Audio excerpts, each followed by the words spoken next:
भिक्षुक शिव और मां अन्नपूर्णा की यह कहानी स्कंद पुराण के काशी खंड में मिलती है। काशी नगरी अपनी रोशनी, अपने मंत्रों और अपने शिव से सजी रहती थी। एक दिन भगवान शिव आर्षगणों को जीवन के गूढ़ रहस्य समझाते हुए गहरे वैराग्य में बोले, यह संसार माया है। अन्न, धन, घर सब क्षण भंगुर हैं। मां पार्वती जो उस क्षण उनके समीप बैठी थी, शिव जी के यह वाक्य सुनकर व्यथित हो गई और उनके हृदय में करुणा जाग उठी। उन्होंने पूछा, यदि अन्न तुच्छ है तो भूखे जीव कैसे जिएंगे? भूख से व्यथित मनुष्य ईश्वर भक्ति कैसे कर सकेगा?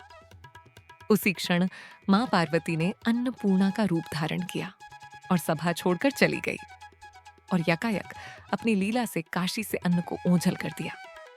कुछ ही दिनों में नगर सूना हो गया। भूखे मनुष्य, थकेर्षि और मौन देवता सब व्याकुल थे।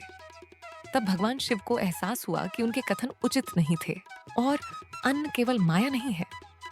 उन्होंने भिक्षुक रूप धारण किया और काशी की गलियों में निकल पड़े। जटाएं बिखरी थीं, शरीर पर भस्म थी, हाथ में खप्पर था। यही भिक्षा मांगते हुए शिव कहलाए भिक्षाटन शिव। वे मां अन्नपूर्णा के द्वार पर रुके और बोले, मां भिक्षा दे दो। मां अन्नपूर्णा ने शिव को देखा, उनकी आंखें भर आईं।